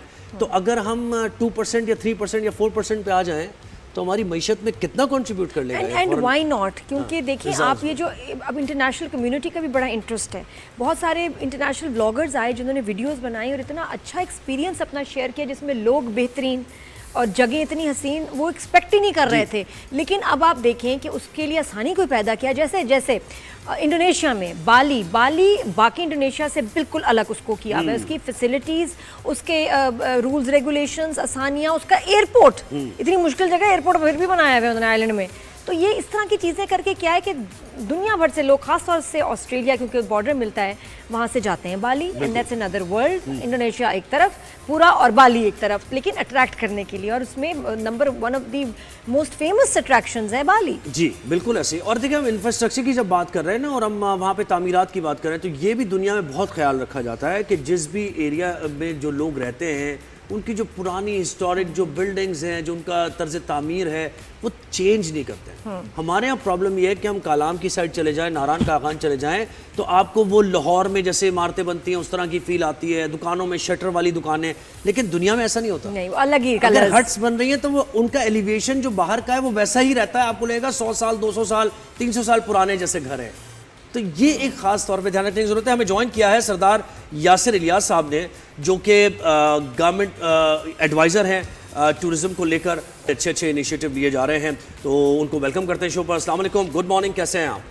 जी वालेकुम सलाम अव्वल, आप ठीक हैं? जी जी जी, हम ठीक ठाक हैं। सर मुझे बताएं, टूरिज्म को लेकर वज़ीर आज़म ने तरजीहात भी अपनी बताई हैं, क्या कुछ है आपकी लिस्ट में? अगर 5-6 चीज़ें मैं कहूँ टूरिज्म को बढ़ाने के लिए। देखिए, सबसे पहले तो हम एक नेशनल टूरिज्म पॉलिसी बना रहे हैं, बिकॉज 18 अमेंडमेंट के बाद हमारी सारी प्रोविंसेस पे इंडिपेंडेंटली काम कर रहे थे, क्योंकि फंड उनको इंडिविजुअली दिया जा रहा था and they have a lot of initiatives. लेकिन हम चाह रहे थे कि होलिस्टिकली इन चीज़ों को कंसोलिडेट करके पाकिस्तान के सामने प्रेजेंट किया जाए और फिर दुनिया को दिखाया जाए, क्योंकि हम लैक करते हैं मार्केटिंग। मैं थोड़ी सी फिगर्स करेक्ट कर दूं। देखिए, जो ऑफिशियल नंबर्स आपके पास हैं ये हैं जो डॉक्यूमेंटेड हैं, लेकिन आपको पता है कि आपकी बहुत सारी इकोनॉमी अनडॉक्यूमेंटेड है, अनडिक्लेयर्ड। अगर आज बात की जाए तो 360-370 नहीं 400 से भी ज़्यादा क्रॉस करके 700-800 बिलियन डॉलर की हमारी इकोनॉमी है, जीडीपी ओवरऑल। इसमें से हमारी 5 से 6% कॉन्ट्रीब्यूशन है टूरिज्म की। और आपको पता है कि पाकिस्तान के अंदर सारी ट्रांजैक्शंस थ्रू ऑफिशियल पोर्टल्स नहीं होते। फॉर एग्जांपल वीज़ा या डेबिट कार्ड के थ्रू नहीं होते, या ऑनलाइन पेमेंट्स नहीं होती। बहुत सारी जगहों पे कैश यूज़ की जाती है। तो आज अगर मैं आपको हकीकतन बताऊं तो 15 से 16 बिलियन डॉलर सालाना कंट्रीब्यूट किया जा रहा है टूरिज्म में, क्योंकि आपके डोमेस्टिक ट्रैवलर्स 5 से 6 करोड़ के करीब हैं पाकिस्तान में, जो सारे पाकिस्तान में ट्रैवल करते हैं, चाहे सिंध हो, पंजाब हो या नॉर्दर्न एरियाज हो। और मैं इसमें ईयर ऑन ईयर ग्रोथ जो देखें हम, वो तकरीबन 10 to 11% है क्यूमुलेटिव एवरेज ग्रोथ रेट। तो अच्छा खासा इसमें इजाफा हो रहा है, डिस्पाइट जो आप बात कर रहे थे इन्फ्लेशन की, डिस्पाइट महंगाई, उसके बावजूद लोग पाकिस्तान में ट्रैवल करते हैं और प्रेफर करते हैं, क्योंकि जो कॉन्ट्रास्ट पाकिस्तान में अवेलेबल है मौसम के लिहाज से, वेदर के लिहाज से, टेरेन के लिहाज से, क्योंकि एक साइड पे आपके पास डेजर्ट्स हैं, एक साइड पे पहाड़ हैं, इतना कॉन्ट्रास्ट बहुत कम ममालिक के पास होता है। जो हम लैक कर रहे हैं वो है इंटरनेशनल टूरिस्ट। हमारी जो ओवरऑल फिगर्स हैं 15 से 18 लाख लोग सालाना आते हैं, और इसको हमने इंक्रीज करना है to 5 to 6 million at least minimum. उसी के थ्रू हमारे पास अच्छा खासा कंट्रीब्यूशन आएगा, क्योंकि जब फॉरेनर्स आते हैं वो आके डॉलर्स में स्पेंड करते हैं यहाँ पे। हमारे जो पाकिस्तानीज हैं, मान लिया उनकी बाइंग पावर में कमी है, डिस्पैरिटी भी है, लेकिन हमें अगेन फोकस करना चाहिए बाकी सेक्टर्स पे। आपके मेडिकल टूरिज्म पे हमें फोकस करना चाहिए, और मेडिकल टूरिज्म बहुत सस्ता है अगर कंपेयर करें बाकी ममालिक से, तो 80 to 90% सस्ता है। अगर बाहर एक स्कैन आप करवाते हैं MRI का $1000 पे, वो स्कैन $50 में पाकिस्तान में हो रहा है, along with the elective procedures जो डेंटल हैं या ये जो कॉस्मेटिक प्रोसीजर्स देख लें, बाकी ममालिक से बहुत सस्ते हैं। और मैं समझता हूँ कि पाकिस्तान के अंदर जो रिलीजियस टूरिज्म है उसकी ट्रेमेंडस पोटेंशियल है। हमारी जो मेन सोर्स ऑफ रेवेन्यू है वो हमारी गुरुद्वारे के थ्रू है, लेकिन वो भी नाकाफ़ी है। हम इसको भी इंक्रीज़ कर सकते हैं, क्योंकि अभी तो सिर्फ 15 से 20 गुरुद्वारे हमारे ऑपरेशनल हैं। हमने 150+ गुरुद्वारे हैं जिनको एनर्जाइज करना है। जो आप हिस्टोरिक साइट्स की बात कर रहे थे, पंजाब टूरिज्म डेवलपमेंट अथॉरिटी ने बहुत इस पर काम किया है। आज आपके जो शालीमार गार्डन है, जो बादशाही मस्जिद है, उसके साथ जो फोर्ट्स हैं पुरानी, उनके ऊपर बहुत सारी इन्वेस्टमेंट की गई है, और आज वहाँ पे पूरे गाइडेड टूर्स ऑर्गेनाइज किए जा रहे हैं। डे प्रोग्राम्स हैं, इवनिंग प्रोग्राम्स हैं। वहाँ पे आप जाते हैं, आपको वही फीलिंग आती है कि उस ज़माने में जो मुगलिया दौर में था वो कैसा था, माहौल कैसे था, दस्तरखान कैसे थे, स्टाफ उनका कैसा था, कनीज़ें कैसे के लिबास पहनते थी। तो पूरे एक्सपीरियंस दिया जा रहा है, और ये एक्सपीरियंसेस हमने वही देखे हैं जो बाहर यूके में और यूरोपियन ममालिक में दिए जाते हैं। Pakistan is now competing with the world, और पाकिस्तान चेंज स्ट्रेटजी, और इसी स्ट्रेटजी को चेंज करने के लिए हम बहुत सारे नए इनिशिएटिव ले रहे हैं। और मैं आपको एक चीज़ बताना चाहता हूँ कि प्राइम मिनिस्टर साहब के विजन के मुताबिक हम इन्वेस्टमेंट अपॉर्चुनिटीज़ जो लेके आए हैं पाकिस्तान में, बैंकेबल प्रोजेक्ट हैं जिनके ऊपर फिजिबिलिटी स्टडीज़ तैयार हैं, और हमने अभी यूएई को भी पिच की हैं, कतर को भी पिच किए हैं, सऊदी अरेबिया को भी पिच किए हैं, अपने ओवरसीज़ पाकिस्तानीज़ को भी पिच कर रहे हैं। हमने ओपन रखा हुआ है, कोई कहीं से भी आके इन्वेस्ट कर सकता है, और वो इन्वेस्टमेंट जो अपॉर्चुनिटीज़ पाकिस्तान में अवेलेबल हैं वो बहुत अट्रैक्टिव हैं। मैं उन चीज़ों की बात कर रहा हूँ जिनकी सख्त ज़रूरत है। आज हम थीम पार्क की बात करें तो पूरे पाकिस्तान में कोई प्रॉपर थीम पार्क नहीं है। हमारे पास वीकेंड पे जाने के लिए वो एवेन्यूज़ नहीं है जहाँ पे लोग जाके पैसे खर्च कर सकें। और हमने with in federal capital locations propose किए हैं, पंजाब में लोकेशन प्रपोज किए हैं, सिंध में प्रपोज किए हैं, जिसको जहाँ भी वाइबल लगता है। आज़ाद कश्मीर में हम प्रोजेक्ट्स लेके आ रहे हैं, GB में हम प्रोजेक्ट लेके आ रहे हैं। This is going to be the game changer. I think अगर इस सेक्टर के अंदर इन्वेस्टमेंट की जाए, पैसा बहुत है पाकिस्तान में, लेकिन स्पेंड करने के लिए लोगों को जगह चाहिए। नहीं, लेकिन फिर भी यासिर, मैं कहती हूँ बड़ी कमाल बात है कि कुछ चंद सालों में ही इतने सारे होटल्स की ऑप्शंस, बड़ी बड़ी चेन्स जो हैं वो ओपन अप की हैं इन मुकामात पे। जो चीज़ अब देखें स्कर्दू के लिए फ़ायदा ये हुआ कि जैसे एयरपोर्ट और फ्लाइट्स डायरेक्ट जैसे कराची से जा रही हैं, उससे लोगों को बड़ा फ़ायदा हुआ कि अभी वीकेंड है, बाय एयर जाना है, कोई बात नहीं, होके आ जाते हैं। I think we need more airports कि जिसकी वजह से डायरेक्ट आप हुंजा बाय कार से बहुत लोग घबराते हैं, और फिर ये भी होता है कि लैंडस्लाइडिंग हो गई, बारिश बर्फ़, तो फंस जाएंगे। अगर एयरपोर्ट हो तो बाय एयर जाना आई थिंक लोगों को ज़्यादा अच्छा लगेगा और बाहर के लोग भी अट्रैक्ट होंगे। इसके लिए क्या कर सकते हैं? एब्सोल्युटली, देखें जीबी के जो एयरपोर्ट्स हैं उनके ऊपर ऑलरेडी हमारा एक प्लान है उनको एक्सपैंड करने का, क्योंकि आज वहाँ पे जो इंटरनेशनल फ़्लाइट्स हैं उनके जाने के लिए एयरपोर्ट का रनवे नाकाफ़ी है। हम चाहते हैं कि ATR से अलावा हम एयर बस लेके जाएं वहाँ पे। कश्मीर के 2 एयरपोर्ट्स हैं उनको हम रिवाइव करने की कोशिश कर रहे हैं। अब आप देखेंगे आपकी डोमेस्टिक लाहौर से इस्लामाबाद की फ़्लाइट भी शुरू हो गई है, और एयरलाइंस में मज़ीद इजाफा हो रहा है। प्राइवेट सेक्टर के बहुत सारे लोग जो आना चाहते हैं, अभी साउथ एयर भी है एक, और मुझे आप ये दोबारा बताइएगा, लाहौर से इस्लामाबाद शुरू होगी फ़्लाइट? लाहौर से इस्लामाबाद शुरू हो चुकी है, फ्लाइट जिना जा रही है, डेली 2 फ्लाइट्स हैं इनकी, सुबह से शाम। आप सुबह जा सकते हैं और शाम को वापस आ सकते हैं। तो ये इनिशिएटिव इसी बेस पे लिए जा रहे हैं। और एक चीज़ मैं और एयरपोर्ट की आपको बता दूं, Islamabad airport is now offering fast track services for business class and first class passengers. तो आपको प्रायोरिटी सर्विसेज दी जा रही हैं। हम उस एयरपोर्ट पे बहुत सारे ब्रांड्स लेके आ रहे हैं। जैसे इंटरनेशनल एयरपोर्ट्स पे आप जाते हैं और ड्यूटी फ्री शॉप्स होती हैं, वहाँ पे रिटेल आउटलेट्स होती हैं, फार्मेसी की शॉप्स हैं, मनी चेंजेस हैं, IT की शॉप्स जहाँ पे आप ये ले सकते हैं, मोबाइल पावर बैंक ले सकते हैं, सिम कार्ड ले रहे हैं, सिम्स ले रहे हैं, फोन सारी फैसिलिटी बिल्कुल बहुत अच्छी एयरपोर्ट है इस्लामाबाद। अच्छा, जो इंटरनेशनल जो टूरिज्म है उसका 2-3 मैं डेटा देखा, 13,771 मिलियन $US टर्की की सयाहत है। आप देखिए इवन श्रीलंका जहां पर एक बड़ा टर्मोइल भी आया और अमन ओमान की सूरत हाल बेहतर नहीं रही, उनकी भी तकरीबन 1000 से ज़्यादा है टूरिज्म की जो अर्निंग है। तो पाकिस्तान इस वक्त कहाँ खड़ा हुआ है, और इस सिलसिले में जो हम अमन ओमान की ज़रा सी बात कर रहे हैं, इसको भी कंट्रोल करना, अलाइन होना तमाम अथॉरिटीज़ का एक साथ बहुत ज़रूरी है ना इसके लिए। एब्सोल्युटली, लेकिन मैं अगेन एक तासर चेंज करना चाहता हूँ। जो नैरेटिव है कि पाकिस्तान में सेफ्टी के इशूज़ हैं, अगर आज मैं लंदन में जाऊँ, मैं एक अच्छी घड़ी पहन के बाहर सेंट्रल लंदन में वॉक नहीं कर सकता, मैं रोलेक्स पहन के वहाँ वॉक नहीं कर सकता। मुझे पता है कि विद इन 10 मिनट्स मेरी वॉच स्नैच की जाएगी। सेंट्रल लंदन की बात हो रही है जहाँ पे सबसे ज़्यादा कैमरास हैं। इसी के साथ गाड़ी आप चला रहे हैं, तो क्या हम पाकिस्तान में इस्लामाबाद में कभी ऐसा फील करते हैं कि हम अनसेफ हैं? यहाँ पे आपको पता है डिप्लोमेट्स भी हैं, फॉरेनर्स भी हैं, VVIPs भी रहते हैं यहाँ पे।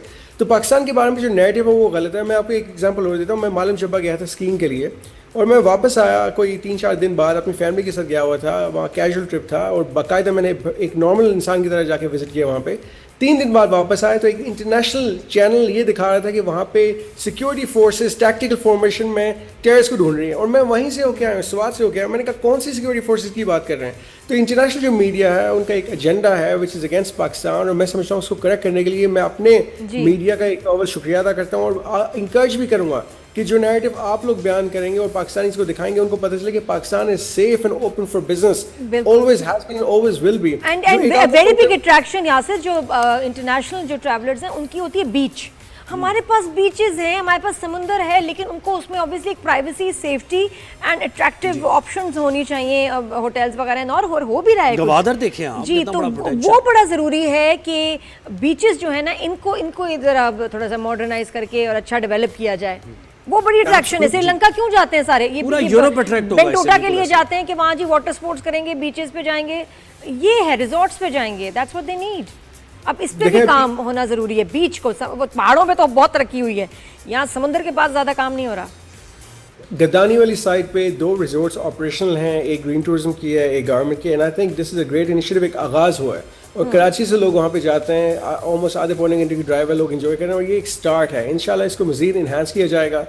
पंजाब गवर्नमेंट ने कलर कहार वाली साइड पे उनके लेक से उनको रिवाइव करके वहाँ पे बोटिंग एक्टिविटीज़ और शैलेज बना रहे हैं। आप यहाँ पे आ जाएं, आपके पास खानपुर डैम है, वहाँ पे मल्टीपल एक्टिविटीज़ हैं। सो इन पे बहुत एफर्ट के साथ काम किया जा रहा है, और प्राइवेट सेक्टर को हम इंगेज कर रहे हैं कि आप लोग इन्वेस्ट करें। Government is giving the right policy and land on lease, ताकि उनको इन्वेस्ट ना करना पड़े लैंड के ऊपर। हम चाहते हैं आप लीज पे 30 साल 40 साल के लिए हमसे लें और इन्वेस्टमेंट करें ऑन द एक्चुअल प्रोजेक्ट। और मैं समझ एक चीज़ पर आपने और फोकस करना है। लोग स्टेट ऑफ द आर्ट चीज़ें देख के ना अपने मुल्क में देख रहे होते हैं, वो बड़ी टेक्नोलॉजी है, उससे थोड़ा सा निकल के लोग नेचर को एंजॉय करना चाहते हैं। तो कालाम वगैरह इधर हमने देखा है कि उसी तरह का तर्ज तामीर है जो लाहौर में है, जो कराची में है। अच्छा, अगर टेंट भी लगे हुए हैं तो बिल्कुल ऑर्गेनाइज नहीं है, एक टेंट इधर लगा हुआ है, कचरा वहाँ पड़ा हुआ है, माउंटेन लेक को ख़राब कर दिया गया है। तो ये इन चीज़ों पर भी आपको तवज्जो देनी पड़ेगी ज़रा। इको फ्रेंडली और इको सस्टेनेबल टूरिज्म के ऊपर हम काम कर रहे हैं और हम इंकरेज कर रहे हैं सारे प्रोविंसेस को कि जहाँ पे भी ऐसी साइट्स हैं जैसे कुमरात है, हमारे पास जितनी वैलीज हैं, देसाई प्लेन्स हैं, हम कहीं भी ब्रिक एंड मोटर को ना अलाउ करें, क्योंकि उसी के थ्रू आप सही कह रहे हैं कि इन्वायरमेंट ख़राब होती है। मैं एक चीज़ और अपनी आवाम से रिक्वेस्ट करूँगा, अक्सर जब हम साइट्स पे जाते हैं, कहीं भी जाएँ, चाहे नथे गली जाएँ या मालम जबा जाएँ या कश्मीर की पीच नासिर पे आप जाएँ, वहाँ पे अक्सर मैंने देखा है कि शॉपर्स पड़े हुए हैं, कचरा पड़ा हुआ, और ये कचरा हम एज अ नेशन क्रिएट करते हैं। मैं रिक्वेस्ट करता हूँ सबसे कि देखिए ये आपका मुल्क है, आपने इसकी जिम्मेदारी लेनी है। गवर्नमेंट के पास लिमिटेड रिसोर्सेज हैं और हमेशा थी, आइंदा बेहतर होंगी, देयर इज इम्प्रूवमेंट। लेकिन मैं हमेशा एग्जांपल देता हूँ, Rome was not build in a day.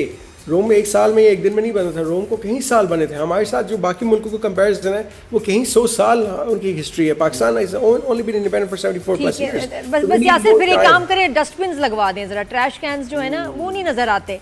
एक ये भी बड़ी ज़रूरी चीज़ है कि अगर जगह जगह ट्रैश कैंस हो तो वन फील्स के यार थोड़ा सा चल के हम फेंक दे, जब नहीं मिलता ना उनको सामान वो कहते हैं बाहर सिटो, कोई बात नहीं, चलती हुई गाड़ियों से मैं बिल्कुल इंडोर्स करता हूं, लेकिन मैं अगेन एग्जांपल देता हूं आपको। जी बहुत बहुत शुक्रिया, थैंक यू सो मच जी। ये सबसे बड़ा मसला है जी जी जी कि ठीक है जी आप कचरा फेंकना चाहते हैं, कहाँ फेंकें, उसकी भी तो एक मार्केटिंग होनी चाहिए ना, जरा कचरे की मार्केटिंग कि यहाँ हमने ट्रैश कैंस बनाए, इस पे फेंक दो, और वो नजर ही नहीं आता, वो नजर नहीं आता तो फिर लोग कहते हैं आप फेंक दो। और कंस्ट्रक्शन के बारे में भी जरा इनको बात करनी थी, लेकिन वो जरूरी है ना, वो भी और दिखने में अच्छा लगना। गाड़ी से अगर कोई कचरा फेंकता है ना, मैं तो फिर जाती हूँ उनके घर तक, मैं जरूर साथ मैं नहीं छोड़ती, मैं जाती हूँ और फिर मैं उनको थोड़ी सी शर्म दिलाती हूँ, एटलीस्ट उनको पता हो किसी ने देखा बुरा मनाया है, नेक्स्ट टाइम एहतियात करेंगे। और बच्चों के लिए छोटी सी डस्टबिन या पैकेट रखें गाड़ी में, ऐसे नहीं, वैसे कम हो गया, उतना नहीं है, कम हो गया, लोग ज़्यादा अवेयर हो गए, लेकिन ये जो शऊर आ गया लोगों को, लेकिन फिर भी पीके भी कम हो गई हैं। हाँ, अब आप देखें ना, इधर बीच पर अगर आप जाएं तो यहाँ भी अगर ये ट्रैश ये इस तरह लगे हुए हो तो फिर आप उसी में फेंकेंगे ना। क्या बात है, बस माशाल्लाह बहुत खूबसूरत है अपना मुल्क, जरूर देखें। और ये समर वेकेशन आ गई है, बच्चों के साथ अच्छे अच्छे ट्रिप्स करने, अच्छी अच्छी मेमोरीज बनानी, और खबरदार गुस्सा किया आपने बच्चों के साथ बैठ के, सारी बातें याद हो जाती है। ये निकलते हुए एक दूसरे से फटा डांटा, इसको मारा, इसको, ये सारी बुरी बुरी बातें ना मियाँ बीवी को उसी वक्त गाड़ी में याद आ जाती है। ये फैमिलीज में अक्सर होता है ना, तू जड़ा कितना सी मैं नहीं अच्छा लगे आते वो ये तुसी मेनू है कि ऐसे। अच्छा फिर क्या होता है, एक दूसरे पे जिम्मेदारी, अब जा रहे हैं, देखो तुम्हारे कहने पे जा रहे हैं, खड़े हुए मम्मी पापा, ओ भाई जब तुम्हारे कहने पे जा रहे हैं का मतलब क्या है, दोनों घूमने जा रहे हैं, अगर कुछ हो भी गया अल्लाह ना करे तो बस ठीक है। अच्छा बच्चे बेचारे सहने में बैठे हुए कि हम तो छुट्टी पे निकले थे, ये क्या हो गया मम्मी डैडी को जिन आ जाता है मम्मी पापा में, ऐसे नहीं करना, अच्छे मूड के साथ जाए प्लीज, वरना ना जाए। Keep watching.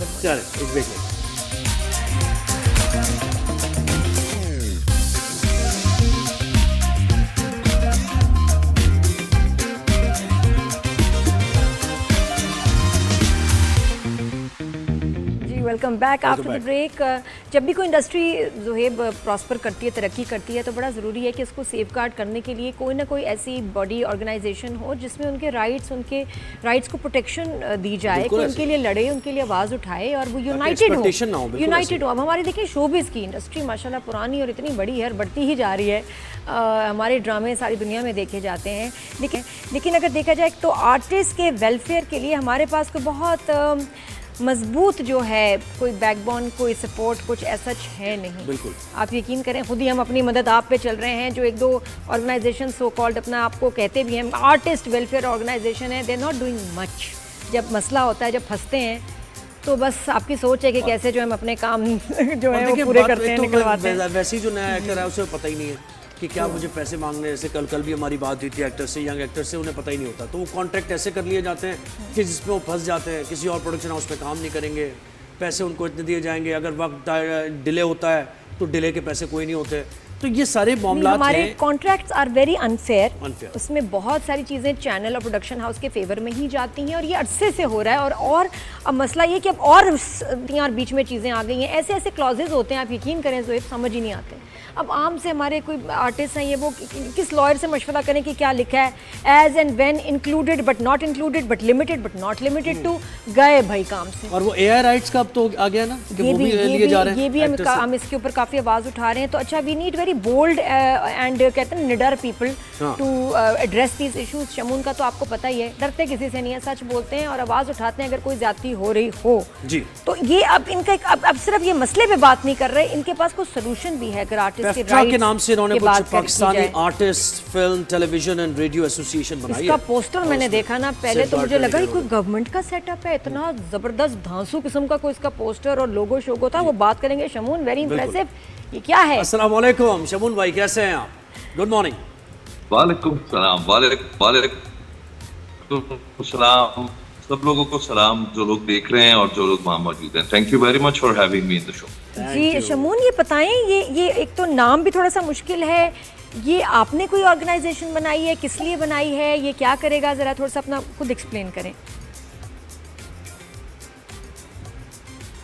अच्छा, पेफ्ट्रा का आप लोगों ने एब्रिविएशन तो अभी खुद ही बयान कर दिया कि क्या है। ये बेसिकली एक एसोसिएशन हमने क्रिएट किया है। अच्छा, मैं पिछले 1.5-2 साल से चूंकि एआई के ऊपर काम कर रहा था और साथ साथ ये भी बताता चलूं कि दुनिया का पहला एआई ओटीटी प्लेटफॉर्म जो है वो मैं उसका फाउंडर हूँ और उसका नाम है एआई बॉक्स सिनेमा। तो जब हमने एआई ओटीटी प्लेटफॉर्म बनाया तो हमने एक बात सोची कि आप किसी के राइट्स इस तरह यूज कर नहीं सकते, आप किसी की आईपीज जो है वो ऐसे उठा के तो कहीं नहीं लगा सकते। तो आपको बेसिकली एक कानून चाहिए होगा जो बेसिकली इन सब लोगों को सेफ गार्ड करे। तो चूंकि 1.5-2 साल से हमारा ये ऑलरेडी प्रोसेस चल रहा था, तो हमें इसका जो फ्रेमवर्क था, यानी जो इसका जो लीगल फ्रेमवर्क था, उसको डिजाइन करना था। तो हमने उसको डिजाइन करते करते करते जब हम अब पहुंचे हैं 2026 के समझ लें मई में, यानी पिछले 2 महीने पहले अप्रैल मई में, तो हमने देखा कि एक राइज शुरू हुआ एक्टर्स के कंसर्न्स का कि लोग कहने लगे कि जी कॉपीराइट जो है वो हमसे लिए जा रहे हैं, हमसे ये राइट्स लिए जा रहे हैं कि आपका जो लाइकनेस है, यानी आपकी जो शक्ल है, आपकी आवाज है और आपकी पर्सनैलिटी है, वो आप कॉन्ट्रैक्ट में कहीं नीचे लिखा हुआ है कि हम आपसे ले रहे हैं। अच्छा, कुछ कॉन्ट्रैक्ट्स में लिखा हुआ है कि हम इस प्रोजेक्ट के लिए ले रहे हैं, और कुछ हमारे एक्टर साथी हैं जिनको ऐसे कॉन्ट्रैक्ट्स मिले जिनमें फॉरएवर यानी अनलिमिटेड टाइम के लिए उनके एआई राइट्स जो है वो चैनल्स ले रहे हैं। तो ये कंसर्न था जब उन्होंने आवाज उठाना शुरू की। इसका नुकसान क्या है शमून, जरा थोड़ा सा ये भी बता दो, शायद आम लोगों को समझना है। एआई राइट्स अगर कोई चैनल या प्रोडक्शन हाउस आर्टिस्ट से ले लेता है, साइन करवा लेता है, तो इसका क्या मतलब है, इसका क्या नुकसान है उसमें?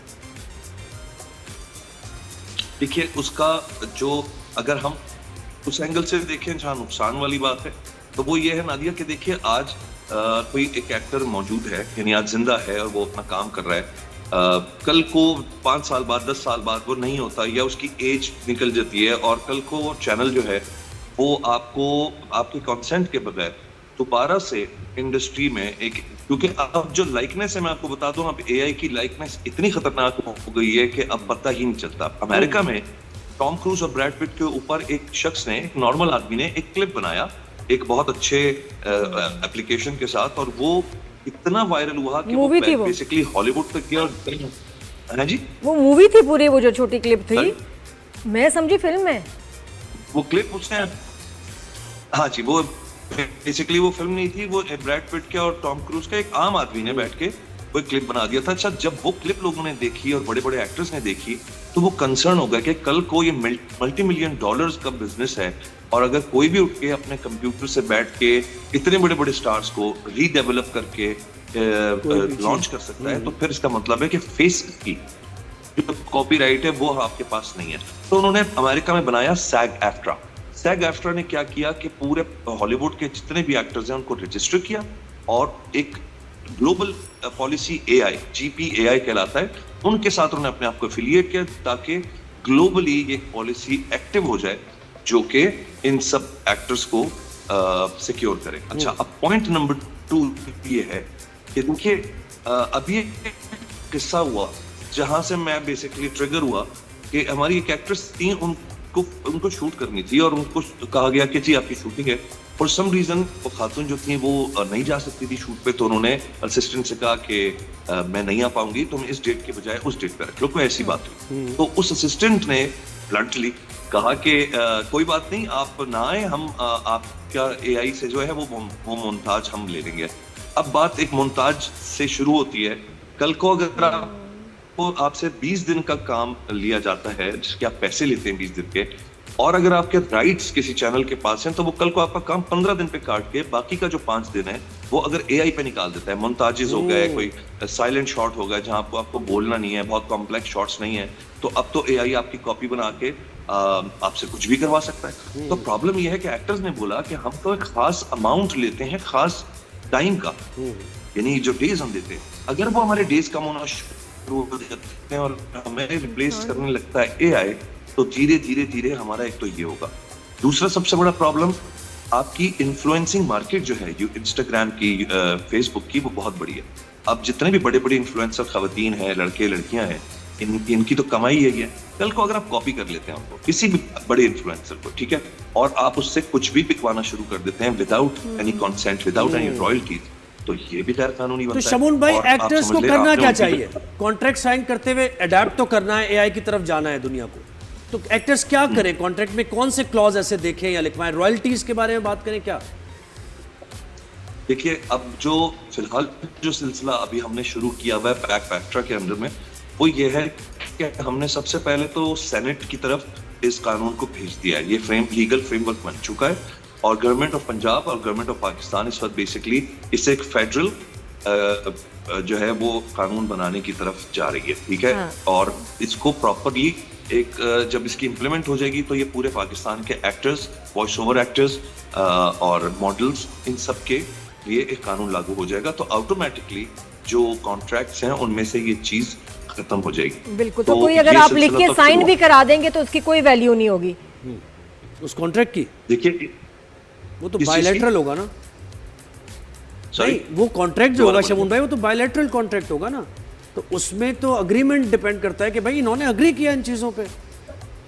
अगर देखिए जब एक कानून लागू हो जाता है तो फिर उस कानून के तहत आप वो क्लॉज डाल ही नहीं सकते। डाल ही आप नहीं समझ रहे हैं? जब तक डाल ही नहीं सकते। अब अगर कोई ऐसा प्रोजेक्ट है, मिसाल के तौर पे मुझसे कोई कहता है शमून भाई एक ऐसा प्रोजेक्ट है जिसमें हमने आपको जहाज से कूदता हुआ दिखाना है, पानी में डूबता हुआ दिखाना है, कोई धमाके हो रहे हैं, तो हमें आपका कंसेंट चाहिए, तो फिर आप बेसिकली उसमें उस क्लॉज को डालते हैं और उस क्लॉज की एक लिमिटेड टाइम होता है, उसका एक लिमिटेड प्रोजेक्ट का साइज होता है कि जी मैं इतने दिनों के लिए इस पर्टिकुलर प्रोजेक्ट के लिए एआई दे रहा हूँ। क्योंकि अगर आप डेटा ट्रेनिंग कर लेते हैं और आप अपने आर्काइव में नादिया खान को कॉपी करके रख लेते हैं, तो मेरे लिए तो नादिया खान पूरी जिंदगी मेरे पास अवेलेबल है, और कल को नादिया खान को मैं किसी ड्रामे, फिल्म, एड में डालता हूँ तो वो अपने वकील से बात तो कर सकती हैं, वो एफआईए को कह तो सकती हैं, लेकिन चूंकि कोई फ्रेमवर्क नहीं है तो उसको चैलेंज नहीं किया जा सकता। तो अच्छा, असल बात इसमें ये एक थी और कि चीज भी हुई है शमून, एक और मैंने डेवलपमेंट देखी है, क्योंकि वही बात है, चलाकियां फिर लोग करते हैं। एक प्रोडक्शन हाउस है जिसने अपनी कंपनी को रजिस्टर करा लिया दुबई में। अब जो कॉन्ट्रैक्ट आ रहे हैं उनके प्रोजेक्ट के, वो दुबई से आ रहे हैं, जी। और ये अब उसकी अगर यहाँ वजह ये लॉ है- बनता है तो वहाँ तो नहीं है ना, और फिर वो वहाँ अगर साइन करवाते हैं किसी डॉक्यूमेंट पे तो हम दुबई लॉ से हम बाउंड हो जाएंगे। जी, अब बात यह है कि देखिए इसकी अवेयरनेस बढ़ना भी जरूरी है। और अगर आपको समझ में आती है ये बात, तो इस समझ में आने वाली बात है कि दुबई से क्यों बन रहे हैं। अगर ये फेयर कोई बात होती तो दुबई से क्यों बन रहे हैं? भाई पाकिस्तान में आपने शूट करनी है, पाकिस्तान का के टेरिटरी में आपने करना है। देखिए, I am not against anything, मैं सिर्फ ये कहता हूँ यूट्यूब के राइट्स भी एक्टर्स ने इसी तरह देना शुरू किए थे, ये सोचकर कि यार क्या है, यूट्यूब पे चल जाएगा। अभी जो एस्टिमेट है, अभी इस वक्त जो एस्टिमेट किसी एक नॉर्मल सीरियल का चल रहा है जिसमें अच्छे व्यूज आते हैं, वो नादिया 23 से 24 करोड़ रुपए, 24 करोड़ रुपए यूट्यूब पर आपके बनते हैं, जिसमें से रॉयल्टी का 1 रुपया जो है वो ना मिलता है, ना पेमेंट्स। चलें छोड़ दें रॉयल्टीज, अगर उसका कोई मैकेनिज्म नहीं है तो कम से कम पैसे तो टाइम पर दे दो यार। एक बंदा खाने को अगर 2 दफा मांग ले, कोई ऐसी चीज मंगा ले, वो आके कहते हैं जी सॉरी लिमिटेड पैसे कभी हैं, हम कभी नहीं अब दे अपना रिफ्रेशमेंट का बजट तो शेयर करें वैसे मीडिया पे, वो देखें जो आपका टेक्निकल स्टाफ है जो शाम को आते हैं ना रिफ्रेशमेंट, और उसमें जो टेक्निकल लोगों की रिफ्रेशमेंट का बजट है 100 रुपया, क्या लेंगे 100 रुपए का? कोल्ड ड्रिंक नहीं आ रही आजकल। अब आप 100 रुपए बच्चे को देते हैं, वो नाराज होता है कि बाबा ये क्या दे रहे हैं आप, 100 रुपए इसमें तो क्या? ये तो बिग, वो वही बात आ गई घूम फिर के शमून भाई के वो जो शमून, बड़े ये- एक्टर्स हैं, जी। स्टार्स हैं, वो बिग चंक ले जाते हैं। सपोर्टिंग एक्टर्स, उस पे आपने भी बात की थी, प्रोफेशनलिज्म के आगे क्वेश्चन मार्क लगा और के। शमून बड़ी जरूरत है, मेरा मख्तर वाली बात। हमारे आर्टिस्ट बहुत बड़े हो गए हैं, हमारा प्रोजेक्ट बहुत बड़े होते हैं, हमारे ड्रामे, लेकिन हमारे जो राइट्स हैं ना वो बिल्कुल ही खत्म ही होते जा रहे हैं। Channel, production house, everybody is making money. तो आपकी जो ऑर्गेनाइजेशन है, क्या आप इसको सिर्फ कॉन्ट्रैक्ट वाली बात हो या उसके अलावा भी आर्टिस्ट के हकूक़ के लिए, टेक्नीशियंस के हकूक़ के लिए भी इस्तेमाल करेंगे? कैसे सेफगार्ड करेंगे? देखिए, पैग-पैफ्ट्रा जो है वो चूंकि पाकिस्तान एक्टर्स गिल्ड एक डेवलप हुई है और उसमें मेंबर्स अब इंशाल्लाह ताला रजिस्टर होंगे। होगा ये कि पैग-पैफ्ट्रा will be the association that will be connected with the government of Pakistan, with the federal government, with FIA, with MCCIA, with PICA, और टेक्निकली इन लोगों के पास, हमारे पास ये मतलब पॉसिबिलिटी होगी कि अगर कोई भी चैनल, कोई भी इंडिविजुअल आपको कल को यूज करता है और आपको मिस यूज करता है without your consent, without your agreements, without anything, तो this association will be basically countering that with a legal framework, और आपको वो स्ट्राइक भी दे सकते हैं। और ये भी मैं आपको बता दूं, according to GPAI, which is the global policy of AI, आपका चैनल पूरे का पूरा एक स्ट्राइक पे बंद हो सकता है और वो फिर वो दोबारा नहीं खुलेगा, क्योंकि ये बहुत सख्त इसके रूल्स स्टार्ट हो चुके हैं पूरी दुनिया में। पाकिस्तान में हम थोड़े से लेट होते हैं हर दफा, तो इस दफा लेकिन ये है कि लोगों को सेंस आया है और लोगों को समझ में, और जो पढ़े लिखे हमारे एक्टर्स थे जो पूरे कॉन्ट्रैक्ट्स पढ़ते हैं, उन्होंने इस चीज को डिफाइन किया, उन्होंने इस चीज को एड्रेस किया, इस चीज पे आवाज उठाई। आप इस वक्त देख रहे होंगे, आपने फैसल रहमान, फायजा हसन, हिरा तरीन और भी लोग बहुत सारे जो है, और वो सब माशाल्लाह हमारे मेंबर, मतलब हमारी टीम के हिस्सा है जो इसको इस वक्त रिप्रेजेंट कर रहे हैं। और दूसरी बड़ी बात नादिया, जो सबसे बड़ी बात इस वक्त गवर्नमेंट ने खुद ऑफर की और खुद हमने एक फ्रेमवर्क बनाया है, दैट इज रॉयल्टीज। रॉयल्टीज का मामला आके हमेशा फंसता है।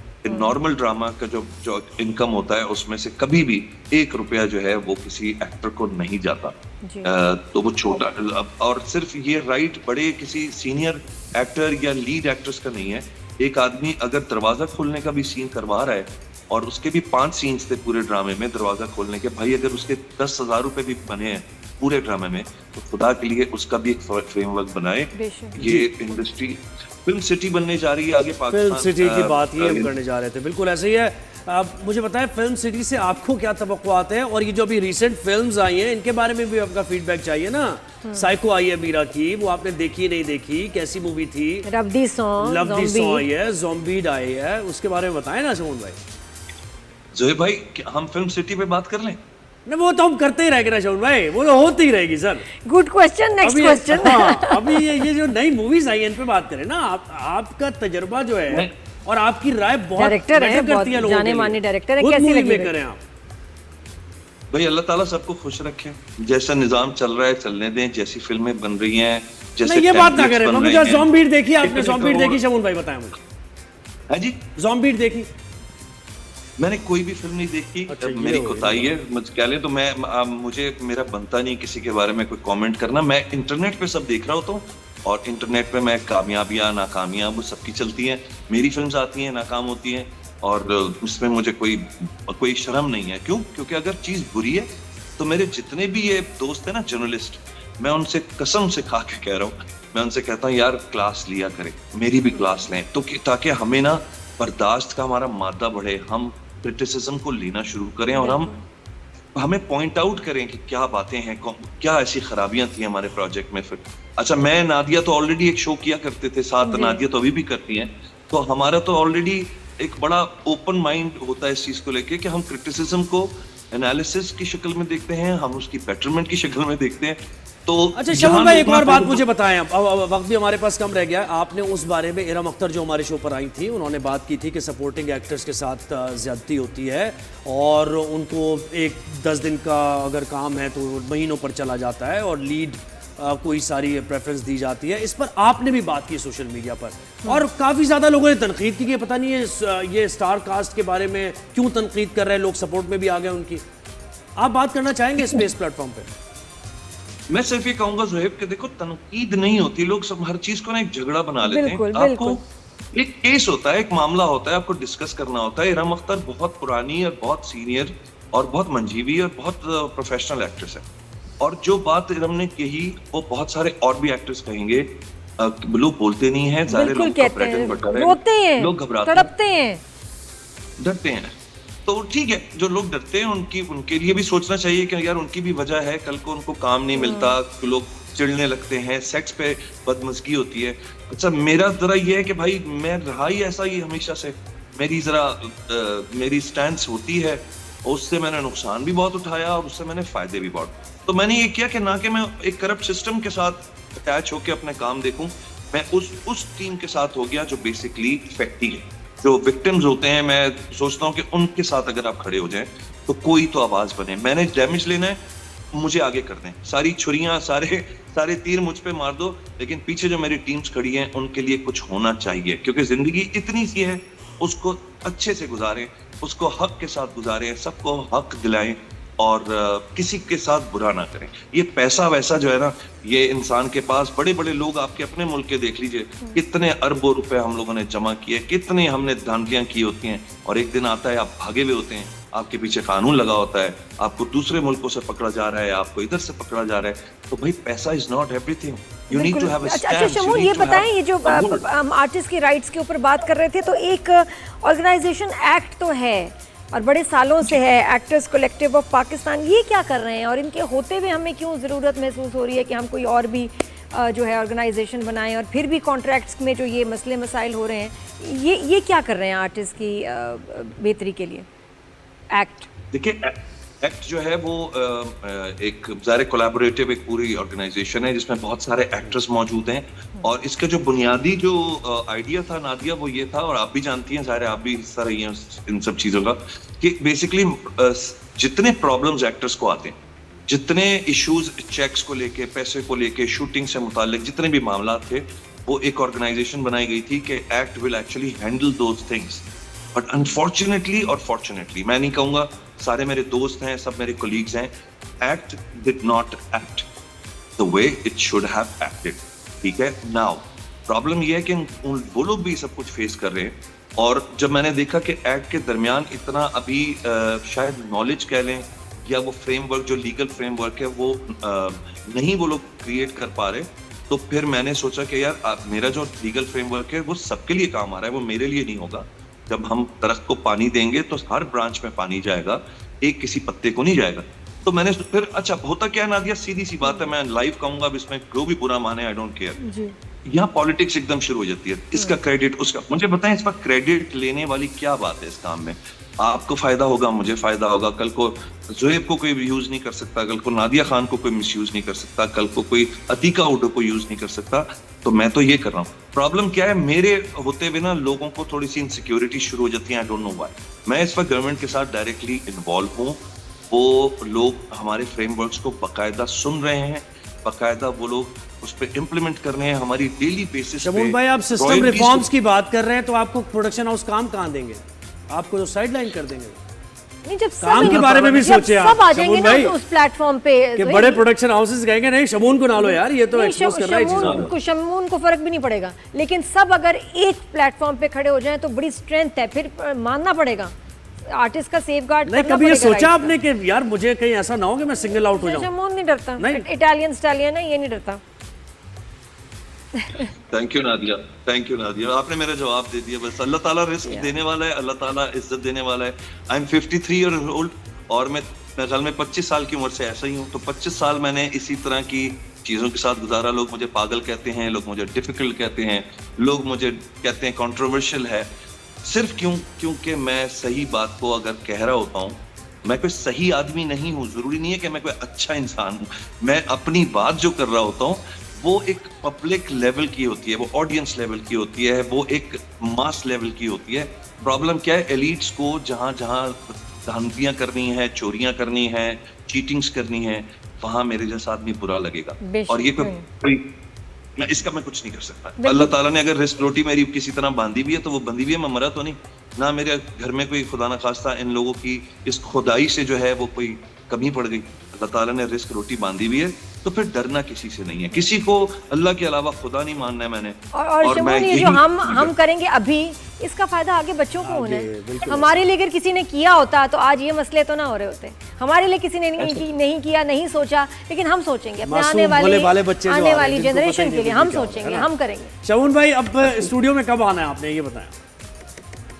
स्टूडियो में मैं आ जाऊंगा, आप बताइएगा मुझे। अभी मैं तो ये खुशखबरी सुनाने के लिए आपको आऊंगा कि सेनेट में हमारा ये बिल पास हो।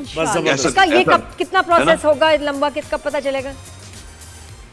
बस हम लोगों ने चूंकि इसको लीगल वर्क में डाल दिया, अब ये ज़ाहिर असेंबली में लोअर हाउस अपर हाउस में जाएगा, और इसको पेश किया जाएगा गवर्नमेंट की तरफ से, और इसे फेडरल एक कानून बनाया जा रहा है। ये सिर्फ पंजाब के या सिंध के रेंज में नहीं होगा, ये पूरे पाकिस्तान के लिए होगा, ताकि इससे सब मुस्तफीद हों। और देखिए, इसमें कोई लड़ाई नहीं है, चैनल्स को भी समझना चाहिए कि ये राइट है किसी का। ये ऐसा जैसे आप किसी के घर में घुस के बैठ जाएं बस अपना धावा बोल के, तो ये ऐसा नहीं कर सकते आपके किसी को आप करें।